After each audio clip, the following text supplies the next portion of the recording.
Hi friends, അപ്പം ഞാനിന്നൊരു on voice video ആയിട്ടാണ് വന്നേക്കുന്നത്. അത് വളരെ ഒരു പ്രാധാന്യമുള്ള വിഷയമാണെന്ന് എനിക്ക് തോന്നിയിട്ടില്ല. പിന്നെ എൻ്റെയൊക്കെ സാധാരണക്കാരായ ഒരാളുടെ യൂട്യൂബ് ചാനൽ അല്ലെങ്കിൽ നമ്മുടെ യൂട്യൂബ് ആപ്പ് തുറക്കുമ്പോൾ ഇപ്പോൾ കാണുന്നത് എന്താണെന്ന് വെച്ചാൽ വളരെ സെലിബ്രിറ്റി ആയിട്ടുള്ള ഒരു വ്യക്തി അവരുടെ മുത്തശ്ശിയായിട്ടുള്ള ഒരു ഇഷ്യൂ ആണ് കാണുന്നത്. അപ്പോൾ അവർ തമ്മിൽ അങ്ങോട്ടും ഇങ്ങോട്ടും ഉള്ള പ്രശ്നങ്ങൾ, എല്ലാ കുടുംബത്തിലും പ്രശ്നങ്ങളുണ്ട്. അപ്പോൾ ആ പ്രശ്നങ്ങൾ അവർ സോഷ്യൽ മീഡിയയിൽ വേറൊരു കസിൻ വഴി എത്തുന്നു. അപ്പോൾ ആ കസിന് മറുപടി കൊടുക്കുന്നതും അതിന് മുത്തശ്ശിയുടെ ഭാഗം പറയുന്നതും അതിന് ബദലായിട്ട് ആ വ്യക്തി അവരുടെ ഭാഗം പറയുന്നതും ഒക്കെയാണ്. പക്ഷേ എനിക്കിവിടെ ഷെയർ ചെയ്യാനായിട്ടുള്ളത്, ഇങ്ങനെയുള്ള കാര്യങ്ങളൊക്കെ നടക്കുമ്പോഴേ ഞാൻ എൻ്റെ മുത്തശ്ശിന്ന് ഞാൻ വിളിക്കാറില്ല. ഞങ്ങളൊക്കെ വെല്ലുമ്മച്ചി എന്നാണ് വിളിക്കാറ്. എൻ്റെ സ്വദേശം വാകത്താനമാണ്. ഞങ്ങൾക്ക് അപ്പച്ചനും വെല്ലുമ്മച്ചിയാണ്. എൻ്റെ അപ്പച്ചൻ്റെ പേര് VM കുമാരൻ എന്നും വെല്ലുമ്മച്ചിയുടെ പേര് പെണ്ണമ്മയെന്നുമാണ്. അപ്പം എൻ്റെ വെല്ലുമ്മച്ചിനെ പറ്റി എനിക്ക് കുറച്ച് രസകരമായ ഓർമ്മകളാണ്. അപ്പോൾ ആ രസകരമായ ഓർമ്മകൾ ഷെയർ ചെയ്യാനായിട്ടാണ് കേട്ടോ ഞാൻ ഈ വീഡിയോ റെഡിയാക്കുന്നത്. അപ്പോൾ ഇപ്പം നിങ്ങൾക്ക് ബാക്ക്ഗ്രൗണ്ട് കണ്ടാൽ മനസ്സിലാവും, എൻ്റെ കുഞ്ഞിന് വയ്യ, പനിയാണ്, ആള് ഹോസ്പിറ്റലൈസ്ഡ് ആണ്. അപ്പോൾ ഇപ്പം ഞങ്ങളുടെ ഹോസ്പിറ്റൽ ജീവിതം നമ്മുടെ എല്ലാ സീസണിലെയും പോലെ ഈ മൺസൂൺ സീസണിലെ ഹോസ്പിറ്റൽ ലൈഫ് നമ്മൾ സ്റ്റാർട്ട് ചെയ്തേക്കാണ്. അപ്പോൾ ഞാനിങ്ങനെ ഇരുന്ന് എൻ്റെ ഫീഡ്സ് നോക്കിയപ്പോഴാണ് ഇങ്ങനെ ഈ ഒരു വാർത്ത അല്ലെങ്കിൽ ഈ ഒരു സിറ്റുവേഷൻ ഞാൻ ഫേസ് ചെയ്യുന്നത്. അപ്പോഴാണ് എനിക്ക് എൻ്റെ വെല്ലുമ്മച്ചീനെ കുറിച്ചുള്ള കുറേ കാര്യങ്ങൾ, രസകരമായ കാര്യങ്ങൾ ഓർമ്മ വന്നത്. അപ്പോൾ അതെനിക്ക് നിങ്ങളുമായിട്ട് ഷെയർ ചെയ്യണമെന്ന് തോന്നി. ഞാനിപ്പം നിങ്ങളോടൊക്കെ ചോദിക്കുകയാണ്, നിങ്ങൾ കണ്ടിട്ടുള്ള ഏറ്റവും വലിയ ബിസിനസ് മാഗ്നറ്റ് ആരാണെന്ന് ചോദിച്ചാൽ നിങ്ങൾക്ക് ഒരുപാട് ഫേമസ് ആയിട്ടുള്ള വ്യക്തികളുടെ പേരുകൾ പറയാൻ കാണും അല്ലേ? ഇപ്പം ബീന കണ്ണനുണ്ട്, ഷീമാട്ടിയുടെ. അതുപോലെ സ്റ്റാർട്ടപ്പ് സ്വന്തമായിട്ട് തുടങ്ങിയ നമ്മുടെ ഫേസ്ബുക്ക്, യൂട്യൂബ്, മാർക്ക് സുക്കർബർഗ്, അങ്ങനെയുള്ള നമ്മുടെ യൂട്യൂബിൻ്റെ CEO, അങ്ങനെയൊക്കെ ഉള്ള ഒരുപാട് വലിയ വലിയ ആൾക്കാരെ കുറിച്ച്, നമ്മുടെ അംബാനി, അദാനി, ഇങ്ങനെയൊക്കെയുള്ള ആൾക്കാരായിരിക്കും നിങ്ങളുടെ മനസ്സിലേക്ക് വരുന്നത് അല്ലേ? പക്ഷെ എൻ്റെ മനസ്സിലേക്ക് വരുന്നത്, ഞാൻ കണ്ടിട്ടുള്ളതിൽ ഏറ്റവും വലിയ ബിസിനസ് മാഗ്നറ്റ് ആരാന്ന് ചോദിച്ചാൽ ഞാൻ എൻ്റെ വെല്ലുമ്മച്ചിയുടെ പേര് പറയും. വഴുതനക്കുന്നേൽ VM കുമാരൻ, ഭാര്യ പെണ്ണമ്മ കുമാരൻ. കാരണം എന്താണെന്ന് വെച്ചാൽ ഞങ്ങളുടെ വെല്ലുമ്മച്ചിക്ക് ഒരു 5 കോഴിയുണ്ട്. പിടക്കോഴി കേട്ടോ, മുട്ടയിടണ കോഴി. ഈ 5 കോഴിയും അതിനനുസരിച്ചുള്ള ഈ 5 കോഴികൾക്കും കൂടെ ഒരു 3 പൂവൻ എന്തോ സംതിങ് ഉണ്ട്. ഞങ്ങൾക്ക് ഈ പെടകളാണ് കൂടുതലായിട്ട് ഞങ്ങൾക്ക് ഇൻകം തരുന്നത് കൊണ്ട് ഞങ്ങൾ ഈ പൂവന്മാരെ അധികം ശ്രദ്ധിക്കാറായിട്ടില്ല. അപ്പം ഈ കോഴികൾ മുട്ടയിട്ട് കഴിഞ്ഞ് വെല്ലുമ്മച്ചിക്ക് എങ്ങനെ കണക്ക് കൂട്ടിയാലും ഒരു ആഴ്ചയിലും അല്ലെങ്കിൽ മാസത്തിലൊക്കെ എങ്ങനെ കൂട്ടിയാലും ഒരു 10 മുട്ട 20 മുട്ടയൊക്കെ അടുത്ത് കിട്ടും. 20 മുട്ടയൊക്കെ കിട്ടും. കാരണം ഈ കോഴികൾ ഇടുന്ന മുട്ട ഇങ്ങനെ, അന്നൊക്കെ എന്ന് പറഞ്ഞാൽ ഞങ്ങളുടെ അവിടെയൊക്കെ ഈ വലിയ കന്നാസുകളുണ്ട്, ഇത്ര ഹൈറ്റിലൊക്കെ ഉള്ള അലുമിനിയം കന്നാസുകൾ.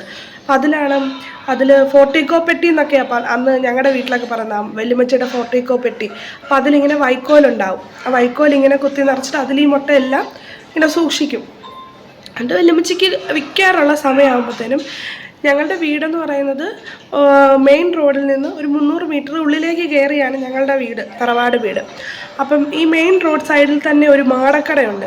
കുറിയാക്കോച്ചൻ്റെ മാടമെന്ന് പറയും ഞങ്ങളുടെ അവിടെയൊക്കെ. അതൊക്കെ ആ അച്ഛനൊക്കെ മരിച്ചുപോയി, ആ കടകളൊക്കെ മാറി അവിടെയൊക്കെ വീടുകളായി. ഇപ്പോൾ ഈ കുറിയാക്കോച്ചൻ്റെ മാടക്കടയാണ് ഞങ്ങൾക്ക് ഏറ്റവും കൂടുതൽ നൊസ്റ്റാൾജിക് ഫീല് തരുന്നത്. കാരണം ആ മാടക്കടയിലാണ് സോഡായും ഉപ്പുകല്ലും ഉള്ളത്. അത് 90s കിഡ്സിനൊക്കെ പെട്ടെന്ന് അത് മനസ്സിലാവും. നമ്മൾ ചെന്നൊരു സോഡ മേടിച്ച്, അത് അന്ന് ഇത്ര പൈസയാണ്, രൂപയല്ല, ഇത്ര പൈസയാണ്. അപ്പോൾ നമ്മുടെ വീട്ടിൽ നിന്ന് കിട്ടുന്ന പൈസയൊക്കെ കൊണ്ടുവന്ന് അവിടെ ഇവിടെയൊക്കെ ഇരിക്കുന്ന പൈസ എല്ലാവരും കൂടെ, നമ്മൾ പല വീടുകളിൽ നിന്നുള്ള ആൾക്കാർ, കുഞ്ഞുങ്ങളെല്ലാവരും കൂടെ ഇത് കൊണ്ടുവന്ന് ഒരു സോഡ മേടിക്കുമ്പം അതിൻ്റെ കൂടെ ഒരു ചെറിയ വാഴയിലയിലോ എന്തെങ്കിലും ഒരു ഇല, മൾബറിയുടെ ഒക്കെ ഇലയിൽ ഒരു പിടി ഉപ്പുകല്ലും കൂടെ തരും കുറിയാക്കോച്ചൻ. ഈ ഉപ്പുകല്ല് നമ്മൾ അപ്പം തന്നെ ഫുൾ ജാർ സോഡ സെറ്റപ്പാണ്. ഈ സോഡയിലേക്കിട്ട് അപ്പോൾ തന്നെ ഈ സോഡ തരതരാന്ന് ചെറുതായിട്ടൊന്ന് പതച്ച് പൊങ്ങും. അത് ഞങ്ങളെല്ലാവരും ആ ഒരു ഗ്യാസ് പോണതിന് മുമ്പ് ഞങ്ങളെല്ലാവരും ഓരോ മുത്തി ഞങ്ങളെല്ലാവരും അതിൻ്റെ നമ്മൾ ഷെയർ അടിച്ച് സെറ്റാകും. എന്നിട്ടത് കിട്ടുന്നൊരു ഒരു ഏമ്പക്കം വരും. അപ്പം നമുക്ക് കിട്ടുന്നൊരു അഭിമാനമുണ്ട് ആ ഒരു ഏമ്പക്കത്തിൻ്റെ കൂടെ. അപ്പം വീണ്ടും ഞാൻ അതിൽ നിന്ന് വ്യതിചലിച്ച് പോയി. ഞാൻ പറഞ്ഞില്ല, കുട്ടിക്കാലം പറഞ്ഞു കഴിഞ്ഞാൽ ഞാനൊക്കെ വ്യതിചലിക്കും. അപ്പോൾ വെല്ലുമ്മച്ചി ഈ കുറിയാക്കോച്ചൻ്റെ മാടത്തിൽ കൊണ്ടുവന്ന് ഈ 20 മുട്ട കൊടുക്കും. അപ്പോൾ വെല്ലുമ്മച്ച് കൊടുക്കുന്നത് ഇപ്പം അന്നത്തെ ഒരു റേറ്റ് അനുസരിച്ച് ഒരു വിലയ്ക്ക് അങ്ങ് കൊടുക്കും. ഇപ്പോൾ 6 രൂപയായിരിക്കും, 20 മുട്ടയ്ക്കും കൂടെ 6 രൂപ, അല്ലെ 5 രൂപ, അല്ലെ ഒരു 8 രൂപയൊക്കെ ആയിരിക്കും. ഈ 20 മുട്ടയ്ക്ക് കൂടെ 8 രൂപയ്ക്ക് കൊണ്ട് കൊടുത്ത് ഞങ്ങളുടെ അച്ഛനൊക്കെ രാവിലെ ജോലിക്ക് പോയിട്ട് തിരിച്ച് ബസ് വന്നിറങ്ങുന്നത് ഈ മെയിൻ റോഡ് സൈഡിലുള്ള ബസ് സ്റ്റോപ്പിലാണ്, അതായത് ഈ മാടക്കടയുടെ ഫ്രണ്ടിലാണ്. അപ്പോൾ ഞങ്ങളുടെ അച്ഛൻ അതിൽ തിരിച്ചു പോരുമ്പോൾ അച്ഛൻ അവിടെ വയ്ക്കുമ്പോൾ നല്ല നാടൻ മുട്ടയല്ലേ, വീട്ടിൽ പിള്ളേർ ഇഷ്ടം പോലെ ഉണ്ട്. അച്ഛൻ ഞങ്ങൾ 2 പേര് അച്ഛൻ്റെ പിള്ളേരുണ്ട്. എൻ്റെ അച്ഛന് 2 അനിയന്മാരാണ്, എനിക്ക് 2 അപ്പാപ്പന്മാരാണ്. അതിൽ ഇളയ അപ്പാപ്പൻ ആ സമയത്ത് കല്യാണമൊന്നും കഴിച്ചിട്ടില്ല. മൂത്ത അപ്പാപ്പന് 2 പെൺകുഞ്ഞുങ്ങളുണ്ട്, എൻ്റെ അനിയത്തിമാരുണ്ട്. പിന്നെ എൻ്റെ അച്ഛൻ്റെ പെങ്ങന്മാർ അപ്പച്ചിമാരുടെ മക്കൾ വരും. വെക്കേഷൻ സമയമാണ് ഈ പറയുന്നത്. ഞങ്ങളൊക്കെ വെക്കേഷൻ സമയത്താണ് വീട്ടിൽ വരുന്നത്. എൻ്റെ അമ്മയ്ക്ക് ഇടുക്കി ജോലിയായിരുന്നുകൊണ്ട് ഞങ്ങളൊക്കെ ഇടുക്കിയിലായിരുന്നു. അപ്പം വെക്കേഷൻ ടൈമാണ് മനസ്സിൽ വരുന്നത്. ഞങ്ങളുടെ അച്ഛൻ തിരിച്ച് ബസ് ഇറങ്ങിയിട്ട് ഈ കുറിയാക്കോച്ചൻ ഇതിനകത്തൊരു ലാഭം എടുക്കുമല്ലോ, അയാളൊരു ഇത്ര പൈസ കൂടുതൽ അല്ലെങ്കിൽ ഇത്ര രൂപ കൂടുതലായിരിക്കും ഇതിനകത്ത് പിടിക്കുന്നത്. ആ പൈസ മുടക്കി ഞങ്ങളുടെ അച്ഛൻ ഈ 20 മുട്ട മേടിച്ച് ഞങ്ങളുടെ വീട്ടിൽ വരും. അതായത് ഞങ്ങളുടെ വീട്ടിലെ മുതൽ വേറെ എങ്ങും പോകുന്നില്ല, അതിങ്ങനെ സൈക്ലിങ് ചെയ്തുകൊണ്ടിരിക്കുക. ഞങ്ങളുടെ വല്യമ്മ ചെയ്തെടുക്കുന്നു, കുറിയാക്കോച്ചനെ മാടത്തിൽ കൊണ്ടു കൊടുക്കുന്നു, ഞങ്ങളുടെ അച്ഛൻ അതിലേ വരുന്നു, കുറിയാക്കോച്ചൻ ഇത്തിരി രൂപ കൂട്ടി ഞങ്ങളുടെ അച്ഛനത് വിൽക്കുന്നു, ഞങ്ങളുടെ അച്ഛൻ അത് മേടിക്കുന്നു, തിരിച്ച് ഞങ്ങളുടെ വീട്ടിലേക്ക് ഇത് വരുന്നു, ഞങ്ങളിത് കഴിക്കുന്നു. ശരിക്കും പറഞ്ഞാൽ ഞങ്ങൾക്ക് 4 പിള്ളേർക്ക് വെല്ലുമ്മച്ചിക്ക് ആ ഫോർട്ടിക്കോ പാർട്ടിയിൽ കൈയിട്ടാൽ കിട്ടും ഈ 20 മുട്ട. പക്ഷെ ഞങ്ങളത് നേടുന്നത് വളരെ ഇങ്ങനൊരു സൈക്ലിക് മെത്തേഡിലാണ്. അതുപോലെ തന്നെ ഞങ്ങളുടെ വെല്ലുമ്മച്ചി സിസ്റ്റർ വന്നു നോക്കിയതാട്ടോ. അപ്പോൾ അതുപോലെ പിന്നെ ഒരു രസകരമായ സംഭവം എന്ന് പറഞ്ഞാൽ ഞങ്ങളുടെ വെല്ലുമ്മച്ചി ഒരു ഭയങ്കര ഒരു കലാകാരിയാണ്. അതായത് തയ്യലാണ് മെയിൻ ഐറ്റം, തയ്ക്കും, എന്ത് കിട്ടിയാലും തയ്ക്കും. അതായത് ഇപ്പം നിങ്ങൾ പറയും, നമ്മളിപ്പോൾ പറയും ശീമാട്ടി അല്ലെങ്കിൽ അതിലും വലിയ ഫാഷൻ ഐക്കൺസൊക്കെ ഈ കാലം വാഴുന്ന ടൈമിൽ അന്ധകാലത്തിൽ നിങ്ങൾ കണ്ടിട്ടുണ്ടോ?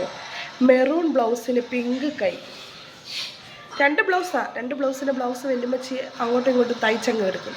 ഭയങ്കര ഫാഷനബിളായിട്ട് ജീവിക്കണമെന്ന് ആലോചിച്ച ഒരു വ്യക്തിയായിരുന്നു ഞങ്ങളുടെ വെല്ലുമ്മച്ചി.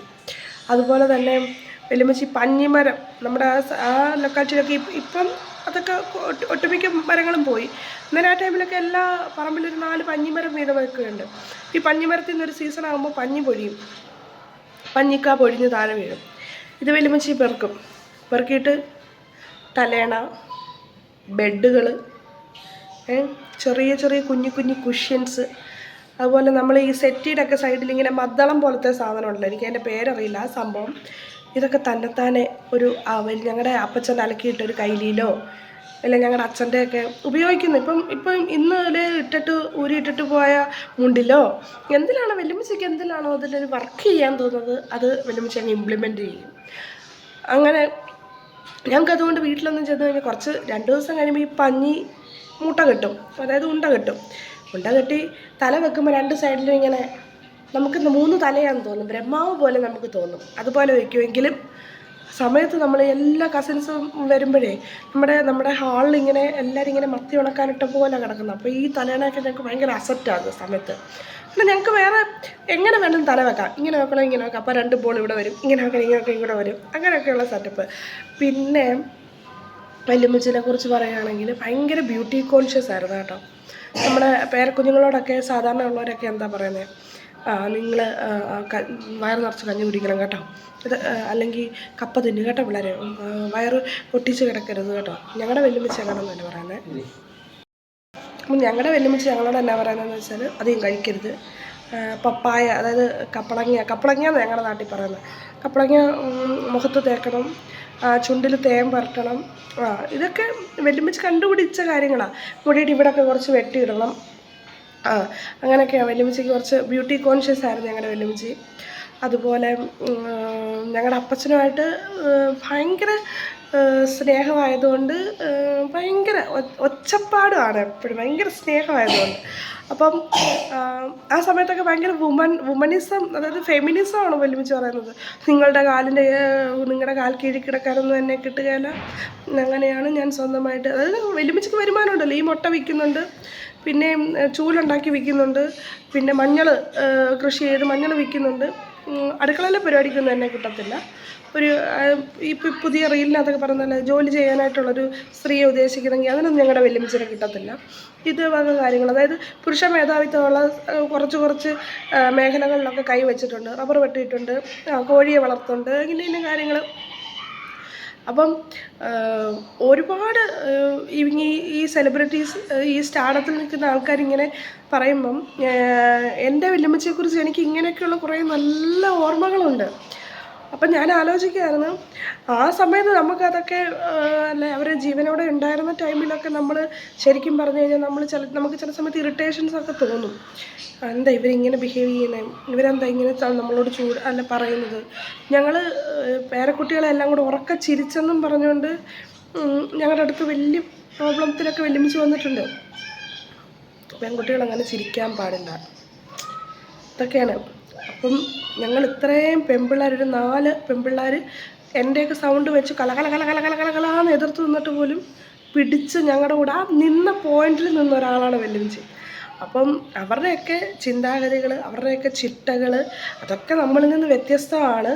എന്നാലും അവർ തരുന്ന കുറേ നല്ല ഓർമ്മകളുണ്ടാവും നമുക്ക്. അപ്പോൾ ആ നല്ല ഓർമ്മകൾ എനിക്ക് എൻ്റെ വല്യമ്മച്ചിനെ പെട്ടെന്ന് ഓർമ്മ വന്നു. അപ്പോൾ എൻ്റെ വല്യമ്മച്ചിയായിട്ട് ബന്ധപ്പെട്ട് ഇങ്ങനത്തെ കുറച്ച് കാര്യങ്ങൾ നിങ്ങളുമായിട്ട് എനിക്ക് ഷെയർ ചെയ്യണമെന്ന് തോന്നി.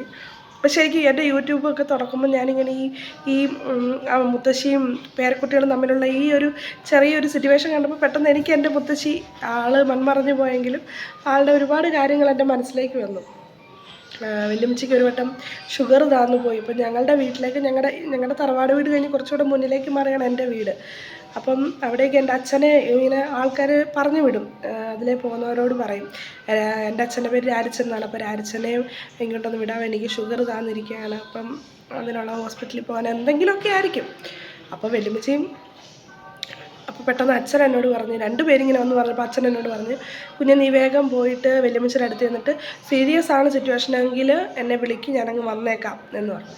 ഞാൻ വല്യമ്മച്ചിയുടെ അടുത്ത് ചെല്ലുമ്പോഴത്തേന് നല്ല ലിപ്പിങ്ങനെ ഗ്ലോ ചെയ്യുക, ലിപ് ഗ്ലോസ് ഒക്കെ ഇട്ട പോലെ. അപ്പോൾ ഞാൻ ചോദിച്ചു, എന്താ വല്യമ്മച്ചി എന്നെ പറ്റി? വല്യമ്മച്ചി ഞാൻ ചോദിച്ചു, എന്ത് ഈ ചുണ്ടാ തേച്ചേക്കുന്നതെന്ന് ചോദിച്ചെന്നെ എന്നോട് പറഞ്ഞു, എനിക്ക് ഷുഗർ താന്നിട്ട് കണ്ണ് കാണാൻ പാടില്ല, അത് കാരണം ഞാൻ ഇത്തിരി തേനങ്ങ് പുരട്ടിയിട്ടിരിക്കുകയാണ്. അപ്പോൾ ലിറ്ററലി എൻ്റെ മനസ്സിലേക്ക് ആദ്യം വന്നത് വലിയൊരു ചിരിയാണ്. കാരണം ഷുഗർ കൂടിയ, തേനിന് നല്ല മധുരമാണല്ലോ, അപ്പോൾ ഷുഗർ കൂടിയിരിക്കുന്ന ഒരു വ്യക്തി വായൊക്കെ ഇങ്ങനെ ഒന്ന് കുഴയുന്നുണ്ട്, അത് ഇങ്ങനെ വരുന്നുണ്ട്. ആ ടൈമിലും ലിപ്പൊക്കെ ഒന്ന് സെറ്റ് ചെയ്ത് ആശുപത്രിയിലൊക്കെ പോകണ്ടേ, അതാണ്. അപ്പം അങ്ങനെ ഒരുപാട് മെമ്മറീസ് ഇങ്ങനെ കടന്നു വരുന്നുണ്ട്.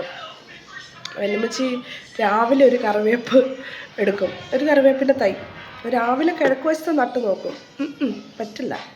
ഉച്ചയാകുമ്പോൾ അത് പടിഞ്ഞാറ് വശത്ത് നിൽക്കുന്ന കാണാം. ഒരു ഈവനിങ് ഒക്കെ ആകുമ്പോൾ അതൊരു തെക്ക് വശത്തോട്ട് അതിൻ്റെ സ്ഥാനം മാറും. രാത്രിയാകുമ്പോൾ അത് എങ്ങനെയും കറങ്ങി വടക്ക് വശത്ത് വരും. അതായത് ആ ഒരു തൈ ഒരു 4-5 സ്ഥലത്ത് അതിന് വെയിൽ കിട്ടുന്നുണ്ടെന്നൊക്കെ നോക്കിയിട്ട് പിന്നെയാണ് അൾട്ടിമേറ്റ് ഒരു പൊസിഷൻ കണ്ടുപിടിച്ചിട്ട് വല്യമ്മച്ചി ചെടിയൊക്കെ വെക്കണത്. അപ്പം അങ്ങനെ പിന്നെ എൻ്റെ വല്യമ്മച്ചിക്ക് ഏറ്റവും ഇഷ്ടം ഈ പൂക്കളോടൊന്നും താല്പര്യമില്ല, ഒരു വർണ്ണാഭമായ ലൈഫിനോട് താല്പര്യമില്ല, ഇലകൾ ഒരുപാടുള്ള ചെടികളാണ് ഇഷ്ടം. ചെടികൾ ഒത്തിരി ഇഷ്ടമായിരുന്നു, ഒരുപാട് വെക്കുമായിരുന്നു. അപ്പോൾ ഈ ഇലകൾ ഒത്തിരിയുള്ള ചെടികളോടാണ് ഇഷ്ടം. ഈ ചില ചെടികളിൽ ഇങ്ങനെ മെറൂൺ കളറിൽ വന്നിട്ട് അറ്റത്തിങ്ങനെ സൈഡിലിങ്ങനെ മഞ്ഞ ഒരു ലൈനൊക്കെ പോകുന്ന പോലെ കുറേ ഇലച്ചെടികളുണ്ടല്ലോ, നമ്മൾ ഈ വേലി പോലൊക്കെ വെക്കുന്നത്, അതിനോടൊക്കെയായിരുന്നു എൻ്റെ വല്യമ്മച്ചിക്ക് ഇഷ്ടം. അപ്പോൾ അവരൊന്നും നമ്മുടെ അടുത്തില്ല. അപ്പോൾ ഇത്രയും നല്ല കുറേ ഓർമ്മകൾ ഇങ്ങനെ ഇരിക്കുമ്പോൾ ഓരോ കാര്യങ്ങൾ ആലോചിക്കുമ്പോൾ ചിരിക്കാനും നമ്മളെ കുറച്ച് സമയത്തെ ആ സ്ട്രെസ്സിൽ നിന്നൊക്കെ ഒഴിവാക്കാനും ഒക്കെ ഇങ്ങനെയുള്ള ഒരു കൊച്ചു ഓർമ്മകളുണ്ട്. അപ്പം ആ ഒരു ഓർമ്മകൾ നമ്മളെപ്പോഴും നമ്മുടെ കൂടെ നമ്മൾ കൈവിടാതെ പിടിക്കുക. കാരണം അങ്ങനെ ഒരു പേഴ്സൺ ഈ ഒരു ഭൂമിയിൽ നിന്ന് മാറിക്കഴിഞ്ഞ് കഴിഞ്ഞാൽ പിന്നെ നമുക്ക് അങ്ങനെയുള്ള ഓർമ്മകളാണ്.